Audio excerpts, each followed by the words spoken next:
नाजरीन आदाब, आप देख रहे हैं INN चैनल। मैं हूं शेख अहमद अली। आज की खास बात में हम देखेंगे कई अहम कौमी और बैनुल अक़वामी खबरें। 5 रियासतों में इंतखाबात के बाद पेट्रोलियम मसनूआत के दामों में इजाफे का सिलसिला लगातार जारी है और 4 दिनों में तीसरी मरतबा पेट्रोल और डीजल के दामों में इजाफा किया गया है। कौमी दारुल हुकूमत दिल्ली में पेट्रोल और डीजल की कीमतों में 80 पैसे फी लीटर का इजाफा किया गया है, जिसके बाद 1 लीटर पेट्रोल की कीमत 97 रुपये 81 पैसे जबकि डीजल की कीमत करीब 90 रुपये तक पहुंच गई है। ख्याल रहे कि गुज़िश्ता साल नवंबर के महीने से पेट्रोल और डीजल की कीमतों में इजाफा नहीं हुआ था। दरियासना 5 रियासतों में इंतखाबात हुए और 10 मार्च को नताइज का ऐलान किया गया। इसके बाद गुज़िश्ता मंगल से ईंधन की कीमतों में इजाफे का सिलसिला शुरू हो गया। 2 रोज तक कीमत बढ़ाने के बाद तेल कंपनियों ने तीसरे रोज कीमतों में इजाफा नहीं किया। ताहम अब चौथे रोज फिर तेल की कीमतों में तीसरी बार फिर से 80 पैसे का इजाफा हुआ है। उत्तर प्रदेश की गवर्नर आनंदीबेन पटेल ने योगी आदित्यनाथ को जुमे को मुल्क के कसीर आबादी वाले सूबे उत्तर प्रदेश के वजीर आला की हैसियत से दोबारा हलफ दिलाया। उनके साथ गवर्नर ने ब्रिजेश पाठक और केशव प्रसाद मौर्य को नायब वजीर आला का हलफ दिलाया। रियासती राजधानी के इकाना स्टेडियम में मुनक़िदा हुए हलफ बर्दारी तकरीब में रियासत के गवर्नर आनंदीबेन पटेल ने 16 काबिनी वज़रा, 14 ममलिकती वज़रा बराए आज़ादाना चार्ज और 20 वज़रा को ममलिकती वज़ीर की हैसियत से हलफ दिलाया। तकरीब में वज़ीर आज़म नरेंद्र मोदी, बीजेपी सदर JP नड्डा, वज़ीर दाखिला अमित शाह समेत मुतअद्दिद मरकजी वज़रा, बीजेपी हुक्मरानी वाली रियासतों के वज़रा समेत मुतअद्दिद मारूफ सियासी और समाजी शख्सियात मौजूद थे।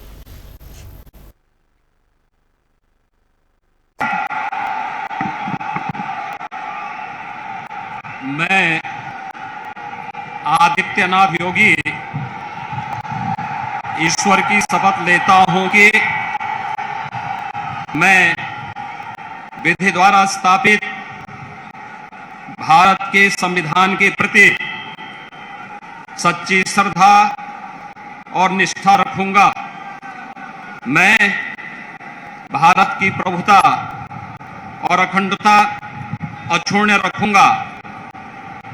मैं उत्तर प्रदेश राज्य के मुख्यमंत्री के रूप में अपने कर्तव्यों का श्रद्धापूर्वक और शुद्ध अंतःकरण से निर्वहन करूंगा तथा मैं भय या पक्षपात, अनुराग या द्वेष के बिना सभी प्रकार के लोगों के प्रति संविधान और विधि के अनुसार न्याय करूंगा।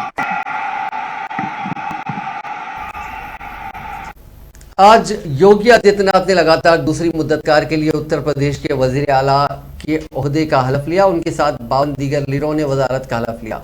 दिलचस्प बात यह है कि योगी काबीना में एक मुस्लिम नाम भी शामिल है, जो लोगों के लिए हैरत का सबब हो सकता है। कई लोगों को हैरानी इसलिए होगी क्योंकि यूपी असेंबली इंतखाबात में बीजेपी ने एक भी मुस्लिम उम्मीदवार को टिकट नहीं दिया था। इस ताल्लुक से पार्टी पर सवाल भी उठे थे और एक बयान में मरकजी वजीर दाखिला अमित शाह ने वाज़ेह लफ्जों में कहा था कि ऐसे ही उम्मीदवारों को टिकट दिया जा सकता है जिनकी जीतने की उम्मीद हो। बहरहाल योगी काबीना में जिस मुस्लिम शख्स को शामिल किया गया है उनका नाम दानिश आज़ाद अंसारी है। उनका ताल्लुक बलिया से है। ये यूथ लीडर है। उन्हें अक़लियती महाज का वजीर बनाया गया है। दानिश बीजेपी अक़लियती महाज के रियासती जनरल सेक्रेटरी हैं और तालिब इल्मी के दौर से ही ABVP यानी अखिल भारतीय विद्यार्थी परिषद से जुड़े रहे।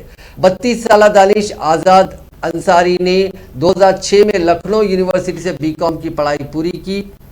उसके बाद उन्होंने मास्टर ऑफ क्वालिटी मैनेजमेंट और फिर मास्टर ऑफ पब्लिक एडमिनिस्ट्रेशन की पढ़ाई की। दानिश आज़ाद अंसारी के बारे में बताया जाता है कि वो जनवरी 2011 में RSS की तुलबा तंजीम ABVP से जुड़े थे। वहीं से दानिश के आज़ाद ख्यालात लखनऊ यूनिवर्सिटी में गूंजने लगे। दानिश ने खुलकर ABVP के साथ BJP और RSS के लिए नौजवानों के दरमियान माहौल बनाया। दानिश लगातार अक़लियती समाज और नौजवानों के दरमियान सरगर्म रहे। उसी को देखते हुए BJP ने उन्हें तोहफा दिया और योगी काबीना में जगह दी।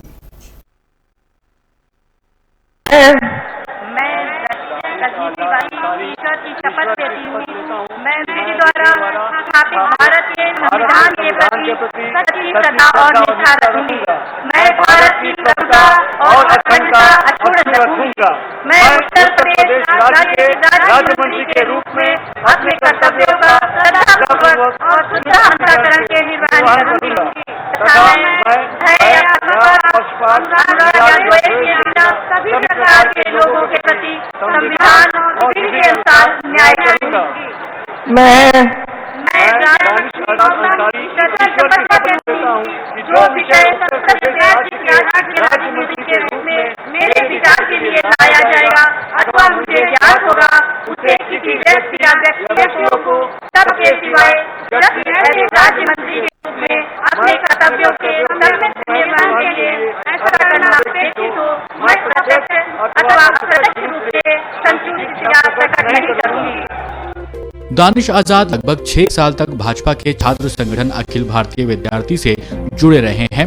दानिश ने पार्टी के लिए हमेशा पूरे दमखम के साथ काम किया है। 2017 में उन्हें उर्दू भाषा समिति का सदस्य बनाया गया और 2022 के चुनाव से ठीक पहले उन्हें भाजपा अल्पसंख्यक मोर्चा का महामंत्री बनाया गया। दानिश का पूरा नाम दानिश आजाद अंसारी है। वह उत्तर प्रदेश के बलिया के बसंतपुर के रहने वाले हैं। लखनऊ यूनिवर्सिटी से उन्होंने BCom, master of quality management और फिर मास्टर ऑफ पब्लिक एडमिनिस्ट्रेशन की पढ़ाई की है। दानिश 2011 में भाजपा के छात्र संगठन अखिल भारतीय विद्यार्थी परिषद यानी ABVP से जुड़ गए थे और अब नई कलकत्ता हाईकोर्ट ने हुक्म जारी करते हुए मगरबी बंगाल के बीरभूम में टीएमसी लीडर के कत्ल के बाद बर्पा होने वाले तशद्दुद और आगजनी की तहकीकात CBI के सुपुर्द कर दी है। ख्याल रहे कि बीरभूम जिले के रामपुर हाट में टीएमसी लीडर के कत्ल के बाद तशद्दुद भड़क उठा था और वहां के घरों को नजरे आतिश कर दिया गया था। आग से झुलसकर 2 बच्चों समेत 8 अफराद जाँ बहक हो गए थे। हलाकशुदगान में 3 खवातीन भी शामिल थी। इस मामले में अब तक 20 लोगों को गिरफ्तार किया जा चुका है। अब बंगाल पुलिस की SIT इस केस को CBI के हवाले करेगी। अदालत ने समाअत के दौरान कहा कि शवाहिद और वाक़े के असरात से जाहिर होता है कि रियासती पुलिस इसकी तहकीकात नहीं कर सकती। हाईकोर्ट ने CBI को 7 अप्रैल तक अपनी पेशरफ्त रिपोर्ट दाखिल करने का हुक्म दिया। गौरतलब है कि बीरभूम तशद्दुद मामले पर कलकत्ता हाईकोर्ट ने आज खुद नोटिस लेते हुए समाअत की थी। कबल हाईकोर्ट ने खुद CBI तहकीकात के मुतालबे को मुस्तरद कर दिया था और कहा था कि तहकीकात का पहला मौका रियासत को दिया जाना चाहिए। मगरबी बंगाल के बीरभूम में तशद्दुद का मामला सुप्रीम कोर्ट में भी पहुंच गया और इस मामले में अदालत उज़्मा में मफाद आम्मा की अर्जी दायर की गई है। अर्जी में सुप्रीम कोर्ट के रिटायर्ड जज की सदारत में SIT तश्कील देने का मुतालबा किया गया है। झारखंड के साहिबगंज से कोलकाता के मनिहारी के दरमियान जुमेरात की शब तकरीबन 1 बजे गंगा नदी में मालबरदार जहाज गर्काब हो गया। इस जहाज पर पत्थर और स्टोन चिप्स लादे 14 ट्रक थे। इन ट्रकों पर सवार 8-10 लोग हादसे के बाद से लापता हैं। अंदेशा है कि ये लोग नदी में डूब गए हैं। हालांकि अब तक किसी की मौत की कोई तस्दीक नहीं हुई। हादसा ज़दा जहाज को जुमा तकरीबन 10 बजे तबाह हालत में साहिबगंज गंगा घाट पर लाया गया। जहाज के कप्तान ने बताया कि जहाज पर सवार किसी एक ट्रक में जोरदार धमाका हुआ। गालिबन ये धमाका ट्रक का टायर फटने से हुआ था। इसके बाद जहाज बेकाबू हो गया और उस पर लदे 14 में से 5 ट्रक नदी में समा गए। जहाज साहिबगंज से खिलकर मनिहारी जा रहा था। हादसे की इतला मिलने पर साहिबगंज के DCM रामनिवास यादव और SP अनुरंजन कसपोटा ने गंगा घाट पहुंचकर इस वाक़े की जानकारी ली। दिल्ली के तीनों कॉरपोरेशनों को जम करने के लिए मुजवजा बिल को आज अपोजिशन के एहतजाज के दरमियान लोकसभा में पेश किया गया। वज़ीर ममलिकत बराए दाखिला नित्यानंद राय ने Delhi municipal corporation amendment bill 2022 को पेश करते हुए कहा कि इस बिल की मंजूरी से दिल्ली के म्युनिसिपल निज़ाम में यकसानियत आएगी, पॉलिसियाँ ठोस होंगी और तनख्वाहों की अदायगी जैसे मसाइल हल होंगे, मुलाजमीन के मसाइल हल हो सकेंगे। उन्होंने कहा कि ये बिल दिल्ली के बाशिंदों के मफाद में है। कांग्रेस, रेवोल्यूशनरी सोशलिस्ट पार्टी और बहुजन समाज पार्टी ने बिल की मुखालिफत करते हुए कहा कि ये हुक्मरान पार्टी की तरफ से कौमी दारुल हुकूमत में बल्दियाती इंतखाबात को मुलतवी करने की साजिश है। वहीं आम आदमी पार्टी ने भी इस बिल की मुखालिफत की। हालांकि पार्टी के रुकन असेंबली भगवंत मान के पंजाब के वज़ीर आला बनने के बाद पार्टी को ऐवान में कोई रुकन नहीं है। कांग्रेस के रुकन मनीष तिवारी ने बिल को पार्लियामेंट के दायरे इख्तियार से बाहर करार दिया। SP के रुकन NK प्रेमाचंद्रन, कांग्रेस के रुकन गौरव गोगोई और BSP के रुकन रितेश पांडे ने बिल पर एतराज किया।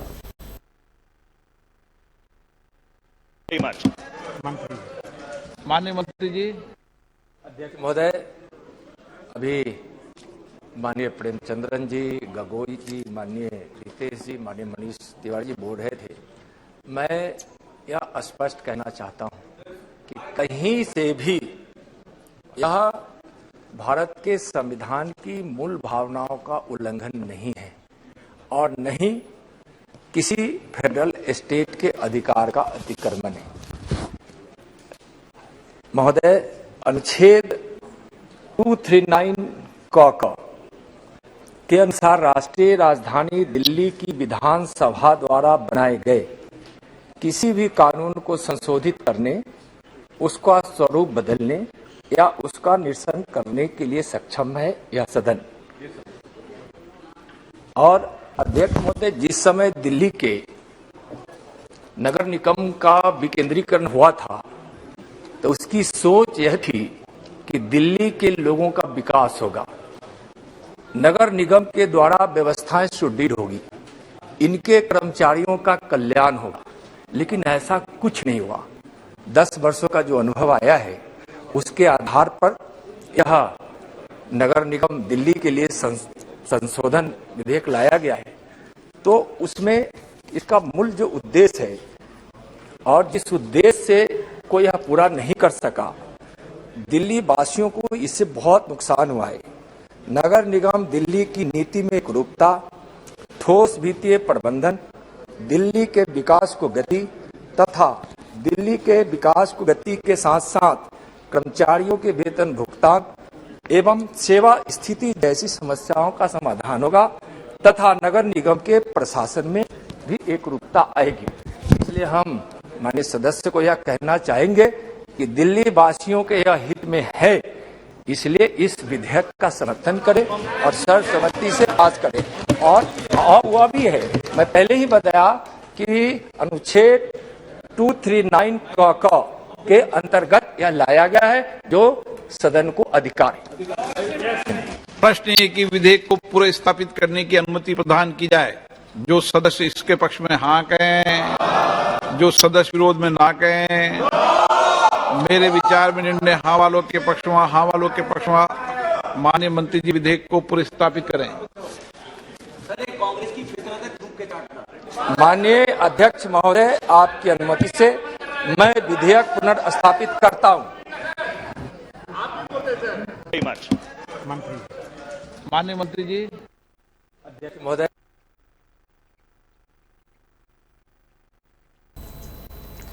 तिजारत और सनत के मरकजी वजीर पीयूष गोयल ने रवा माली साल में 400 अरब डॉलर के बरामदी हदफ को हासिल करने के बारे में राज्यसभा को बताते हुए आज कहा कि रूस यूक्रेन के दरमियान जारी जंग के दौरान हिंदुस्तानी गंदम को आलमी मार्केट में पहुंचाने की तैयारी की गई है। गोयल ने वक्फे सवाल के दौरान एक ज़मीनी सवाल के जवाब में कहा कि रवा माली साल के अख्ताम से कबल ही हिंदुस्तान ने 400 अरब डॉलर का बरामदी का हदफ हासिल कर लिया है। इसमें कई शोबों ने अहम किरदार अदा किया है। इसमें इलेक्ट्रॉनिक सेक्टर की PLI स्कीम भी अहम किरदार अदा करती है। सेमीकंडक्टर मैन्युफैक्चरिंग हब बनाने के लिए भी 76,000 करोड़ रुपए की PLI स्कीम शुरू की गई और आलमी सतह पर कंपनियों को मुल्क में सेमीकंडक्टर्स की तैयारी पर जोर दिया जा रहा है। इस पर कांग्रेस के रुकन और साबिक मरकजी वजीर तिजारत व सनत आनंद शर्मा ने 400 अरब डॉलर के एक्सपोर्ट के लिए एक्सपोर्टर्स और वजीर को मुबारकबाद देते हुए कहा कि गुज़िश्ता 2 वर्षों में कोरोना की मुश्किलात के बावजूद हिंदुस्तान ने यह हदफ हासिल किया जो काबिल तारीफ है। Mr. Sujit Kumar. What is the government of India doing to diversify its import of sunflower oil, and what steps have been taken to reduce our import dependency on oil, because this has a serious impact on the inflation in the country and is affecting the common man. Thank you. Deputy Chairman, sir. Incidentally, the question is largely related to consumer affairs, food and public distribution. But I'm happy to share with the House through you, sir, that sunflower oil largely came from Ukraine. But sunflower oil has a smaller proportion in our overall basket of edible oils. But whenever there is a situation like this, it obviously has an impact all over the world. And almost all edible oil prices in the entire world today have shot up because of the India-Russia war. the Russia-Ukraine war, my apologies. And therefore, this is an impact that we are also facing. Fortunately, our farmers are doing a good job. We are looking at a much more robust mustard crop this year. I am given to understand by the Agriculture Department that the sowing has been good of mustard this year, so that will give us a good quality oil seeds. Sunflower over the years has not really grown, or in fact has reduced in terms of our own internal sowing, for which the oilseeds mission has been announced by the government, and we will be looking at trying to find ways to promote more and more indigenous production rather than being dependent on imports. It's a good opportunity for us as a nation, and I would appeal to all the states also to encourage their farmers to go and to move to diversify their crop from the traditional crop and look at Lok Sabha ने आज finance bill 2022 को मंजूर किया, जो कि नए टैक्सों को नाफिज करता है। इसी तरह 2022-23 के माली साल के बजट की एक्सरसाइज को भी मुकम्मल करता है। वजीर खजाना निर्मला सीतारमन के जरिए पेश करदा 39 सरकारी तरामीम को कबूल करने और सूत्रियों के जरिए अपोजिशन की तजवीज़ करदा तरामीम को मुस्तरद करने के बाद ऐवान ज़ेरी ने फाइनेंस बिल को मंजूरी दे दी। फाइनेंस बिल पर बहस का जवाब देते हुए सीतारमन ने कहा कि हिंदुस्तान शायद वाहिद मुल्क है जिसने कोविड वबाई इमराज से मुतासरा मईशत की बहाली के लिए नए टैक्सों का सहारा नहीं लिया। उन्होंने कहा कि OECD की रिपोर्ट के मुताबिक 32 ममालिक ने वबा के बाद टैक्सेस की शरह में इजाफा किया है। इसके बजाय हम ज़्यादा पैसा लगाते हैं जहां ज़र्ब का असर ज़्यादा से ज़्यादा हो। उन्होंने बजट के सरमाए के अखराजात को बढ़ाने पर तवज्जो देने का हवाला देते हुए अपनी बात रखी। Sir, I rise to move that the bill be passed as amended. प्रश्न ये कि यथा संशोधित विधेयक को पारित किया जाए। जो सदस्य इसके पक्ष में हाँ कहें, जो सदस्य के विरोध में ना कहें। मेरे विचार में निर्णय हाँ वालों के पक्ष में, हाँ वालों के पक्ष में प्रस्ताव स्वीकृत हुआ, विधेयक यथा संशोधित पारित हुआ। माननीय सदस्यगणों, जैसा कि आपको विदित है कि इस विधेयक में एक नया खंड जोड़ा गया है, इसलिए मैं निर्देश देता हूं कि परवर्ती खंडों तथा उपखंडों के तदनुसार पुनः क्रमांकन कर लिया जाए और जहां जहां अपेक्षित हो विधेयक में परिणामी परिवर्तन कर लिया जाए। Sir, I rise to Congress ने जुमे को महंगाई के मसले पर हुकूमत को घेरते हुए कहा कि हुकूमत बढ़ती हुई महंगाई के लिए रूस और यूक्रेन के दरमियान जंग को जिम्मेदार ठहराकर अपनी नाकामी छिपाने की कोशिश कर रही है। लोकसभा में फाइनेंस बिल 2022 पर बहस का आगाज करते हुए कांग्रेस के गौरव गोगोई ने कहा कि अवाम महंगाई की वजह से परेशान है, बेरोजगारी बढ़ रही है, लेकिन हुकूमत सिर्फ झूठे वादों और नारों से अवाम को बहला रही है।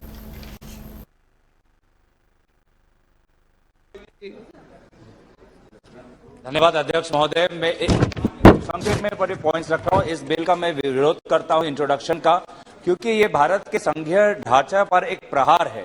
किसी प्रकार की कंसल्टेशन टॉक्स ये केंद्र सरकार ने इस बिल लाने से पहले नहीं की है, ना राजनीतिक दलों से की है, ना राज्य सरकार से की है, ना किसी उन्होंने विचार विमर्श। ये बस अपनी विफलताओं को छुपाने का एक प्रयत्न है। दूसरा ऑब्जेक्शन ये है कि 250 सीट का इसमें उन्होंने नियम 2050 वार्ड का इन्होंने एक सीमा बांधा है।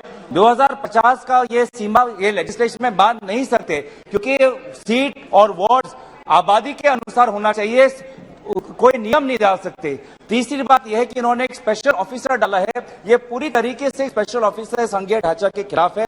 2012 में ये एनडीएमसी ये म्युनिसिपल कॉर्पोरेशन ट्राइफॉकेट हुआ था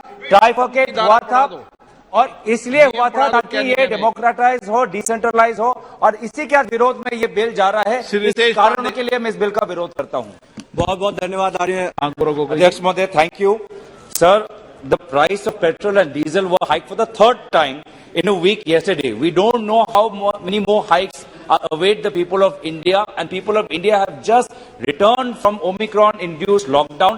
They want an environment where they can do their business, but all these price hikes has increased the cost of business, especially the price of transportation, and this would lead to inflation. Inflation is already at 7%, and commodities, all commodities will be increasing. So we want this government to give a reply as to why for 137 days they managed to keep the prices stable, and now after the elections are over, now they're increasing their prices. So we want, if the same policy, status quo to be maintained, if for 137 days they could keep the price stable, why can't they do it now when the country is reeling under inflation? They are just coming under COVID. I want the government to give a specific reply on this issue, sir. Sir. धन्यवाद अध्यक्ष महोदय। मैं संक्षेप में बड़े points रख रहा हूँ। इस बिल का मैं विरोध करता हूँ इंट्रोडक्शन का, क्योंकि ये भारत के संघीय ढांचा पर एक प्रहार है।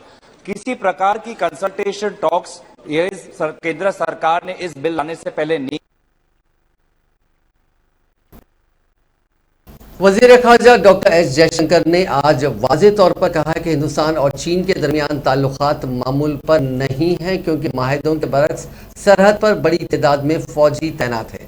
पहले से तयशुदा प्रोग्राम के बगैर जुमेरात की शाम यहां पहुंचे चीन के वजीर खारजा वांग यी के साथ जुमे के रोज बातचीत के बाद वजीर खारजा एस जयशंकर ने खुसूसी प्रेस कॉन्फ्रेंस में कहा कि उन्होंने वजीर खारजा को मुल्क के जज्बे से आगाह कराते हुए कहा कि वहां सरहद पर अमन मुस्तहकम ताल्लुकात के लिए ज़रूरी है। उन्होंने दो टोक अल्फाज में कहा कि इस वक्त चीन हमारे साथ हमारे ताल्लुकात मामूल पर नहीं है, क्योंकि दोनों ममालिक के दरमियान 1993 और 96 के दरमियान हुए माहिदों के बरक्स सरहदों पर बड़ी तादाद में फौजी तैनात हैं। जयशंकर ने कहा कि जब तक इतनी बड़ी तादाद में फौजी तैनात हैं तो सरहद पर हालात मामूल पर नहीं है। दोनों ममालिक के दरमियान अब भी टकराव के मसाइल हैं। कुछ मसाइल के हल के लिए पेशरफ्त हुई, जिसमें पेगोंग झील के इलाके का मसला भी शामिल है। मसाइल के हल के लिए अब तक 15वें दौर की बातचीत हो चुकी है और आज ये बात हुई है कि मुज़ाकरात को आगे कैसे बढ़ाया जाए। उन्होंने कहा कि मसाइल के हल के लिए काम किया जा रहा है, लेकिन ये बहुत सुस्त है, इसे मजीद तेज किया जाना चाहिए, क्योंकि लाइन ऑफ एक्चुअल कंट्रोल पर कशीदगी कम करने के लिए फौजियों को मुतनाज़िया मुकामात से मुकम्मल तौर पर हटाने की ज़रूरत है। वज़ीर-ए-आज़म नरेंद्र मोदी ने गुज़िश्ता माह के मन की बात प्रोग्राम के दिलचस्प पहलुओं को एक किताबचे में शेयर किया। किताबचे में उन लोगों के इंटरव्यू शामिल है जिनकी चर्चा गुज़िश्ता माह मन की बात प्रोग्राम में की गई थी। वज़ीर-ए-आज़म ने यह भी बताया कि इस महीने का मन की बात प्रोग्राम 27 मार्च को सुबह 11 बजे होगा। जुमे को एक ट्वीट में वज़ीर-ए-आज़म ने कहा कि एक मुख्तसर किताबचे में गुज़िश्ता माह के मन की बात प्रोग्राम के दिलचस्प पहलुओं की मालूमात दी गई हैं। दिल्ली के नायब वज़ीर आला और वज़ीर ख़जाना मनीष सिसोदिया ने जुमे को कानून साज असम्बली में अपनी हुकूमत का आउटकम बजट पेश करते हुए कहा कि हुकूमत ने जो कहा वो कर दिखाया। उन्होंने कहा कि दिल्ली ऐसा करने वाली वाहिद हुकूमत है जो आउटकम बजट के जरिए पिछले 5 सालों से मुकम्मल शफाफियत के साथ अपने किए गए काम और अवामी अखराजात की तफसील अवाम के सामने रखती आई है। आज असम्बली में माली साल 2021-22 का आउटकम बजट पेश करते हुए सिसोदिया ने कहा कि वज़ीर आला अरविंद केजरीवाल की क़यादत में दिल्ली हुकूमत पहली हुकूमत है जिसने अपनी जवाबदेही तय करके आउटकम बजट की इस रिवायत को शुरू किया और जो कहा वो किया। कसौटी पर उन्होंने अवाम को बताया कि उन्होंने गुज़िश्ता साल बजट के दौरान किए गए अपने वादे कितने पूरे किए, कौन सा मंसूबा पूरा हुआ और कौन सा मंसूबा कहाँ खड़ा है। कोविड की एक बात होती है तो वैक्सीन की भी होती है, और जब वैक्सीन की बात होती है तो तुरंत वहां से नारा लगने लगता है। मैं बताता हूं कि दिल्ली में 100% वैक्सीन फर्स्ट डोज लग चुकी है, 90% वैक्सीन सेकंड डोज एडल्ट्स को लग चुकी है, 70% टीन्स को दोनों डोजेज लगाई जा चुकी हैं, और ये हाईएस्ट इन इंडिया है, पूरे देश में सबसे ज्यादा है। जहां जहां भारतीय जनता पार्टी की सरकार है उनसे भी, और जहां किसी और पार्टी की सरकार है उनसे भी ज्यादा है। तो मैं इनको कहना चाहता हूं ये बात ठीक है, शुरू में मोदी जी विदेशों को वैक्सीन भेज रहे थे, फिर जब शोर मचाया तो देश के लिए भी देना शुरू किया। मोदी जी वैक्सीन दे जरूर ले लेकिन लगवा नहीं पा रहे, लगवा तो केजरीवाल जी पा रहे हैं। तो मैं बीजेपी वालों को भी कहना चाहता हूं कि देखो मोदी जी वैक्सीन दे देंगे, लगवाएंगे नहीं लगवाएंगे तो केजरीवाल जी। आपके बच्चों को भी वैक्सीन इसलिए लग पाई क्योंकि केजरीवाल जी हैं, खाली मोदी जी के भरोसे रहते तो बिना वैक्सीन के रह जाते। देख लो हरियाणा वालों को जाके, बीजेपी के कार्यकर्ताओं को भी नहीं लगी अभी तो। कोविड की एक पंजाब में इख्तिदार संभालने के बाद वजीर आला भगवंत मान एक के बाद दीगरे कई फैसले ले रहे हैं। नया फैसला अराकीन असेंबली की पेंशन से जुड़ा हुआ है, जो अराकीन असेंबली को भले ही पसंद ना है लेकिन अवाम जरूर खुश होंगे। जुमे के रोज भगवंत मान ने अराकीन असेंबली की पेंशन के फॉर्मूले में बड़ा बदलाव करने का ऐलान कर दिया। पहले कोई लीडर जितनी बार रुकन असेंबली बनता था उसकी पेंशन की रकम बढ़ती जाती थी, लेकिन अब अराकीन असेंबली को पहली मुद्दतकार के मुताबिक ही पेंशन मिलेगी। यानी अगर वो दूसरी, तीसरी या जितनी बार भी रुकन असेंबली बने उनकी पेंशन की रकम में इजाफा नहीं किया जाएगा। भगवंत मान ने इस ताल्लुक से कहा कि अराकीन असेंबली हाथ जोड़कर वोट मांगते हैं, लेकिन कई सारे अराकीन असेंबली 3 बार जीते, 4 बार जीते, 6 बार जीते, लेकिन वो हार गए। उन्हें हर महीना लाखों रुपए की पेंशन मिलती है, किसी को 5 लाख, किसी को 4 लाख पेंशन मिल रही है। कुछ लोग ऐसे भी हैं जो पहले रुकने पार्लियामेंट रहे फिर रुकने असेंबली रहे, उन्हें दोनों की पेंशन मिल रही है। ऐसे में पंजाब हुकूमत ने एक सख्त कदम उठाने का फैसला किया। पंजाब के वजीर आला ने वजाहत पेश करते हुए कहा कि चाहे कोई कितनी बार जीते, लेकिन अब से सिर्फ एक पेंशन मिलेगी। इससे करोड़ों रुपए पब्लिक के बचेंगे। सत श्री अकाल जी सारे पंजाबियों नूं, मैं तुहाडा अपना भगवंत मान। बेरोजगारी बहुत वड्डा मुद्दा है। साडे नौजवान मुंडे कुड़ियां डिग्रियां लैके घर वापस मुड़ गए, जो उन्होंने डिग्रियां लैके वो नौकरी मंगण जाते हैं तो लाठी चार्ज होंदा है, पानी दी बाछड़ा पग्गां ढहंदियां ने, चुन्नियां लैंदियां ने, नौकरियां नहीं मिल रही। असी इस मामले च बहुत बड़े बड़े कदम चक रहे हैं, पर जो अज मैं तुहाडे नाल गल करनी है वो एक होर विषय है। साडे राजनीतिक लोग जिहड़े MLA वो हथ बन के लोगों तो वोटां मंगते हैं कि सेवा का मौका दिओ जी। कई तो राज नहीं सेवा कह के भी जिन्हें वोटां मंगते हैं। तो हैरानी होगी तुहानूं कि बहुत सारे MLA जिहड़े कोई 3 बार जितया होया हार गया, कोई 4 बार जितया होया है। महाराष्ट्र हुकूमत में वजीर नवाब मलिक के इस्तीफे का मुतालबा किए जाने पर आज वजीर आला उद्धव ठाकरे ने असेंबली में बीजेपी को खूब तनकीद का निशाना बनाया।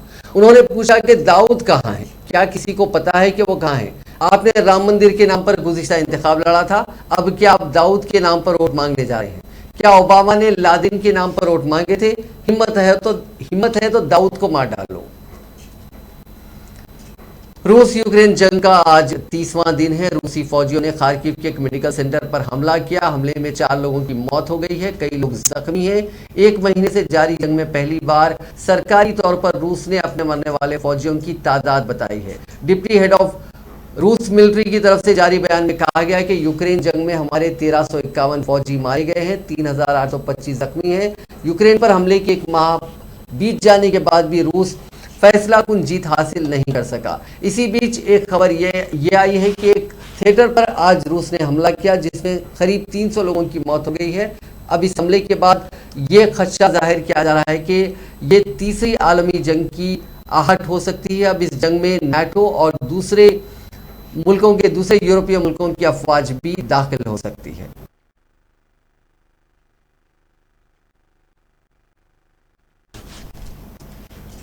दिफाई चैंपियन चेन्नई सुपर किंग्स और कोलकाता नाइट राइडर्स के दरमियान 26 मार्च को वानखेड़े स्टेडियम में IPL के 15वें सीजन का इफ्तिताही मैच खेला जाएगा। मैच हिंदुस्तानी वक्त के मुताबिक शाम 7:30 बजे शुरू होगा। इस सीजन में टोटल 12 हेडर्स होंगे, डबल हेडर्स होंगे। डबल हेडर वाले दिन पहला मैच हिंदुस्तानी वक्त के मुताबिक दोपहर 3:30 बजे और दूसरा शाम 7:30 बजे होगा। IPL 2022 में 10 टीमें लीग मरहले के लिए 5-5 के 2 वर्चुअल ग्रुप्स में तकसीम होंगी। IPL की 2 कामयाब तरीन टीमें मुंबई इंडियंस और चेन्नई सुपर किंग्स को मुख्तलिफ ग्रुप्स में रखा गया है।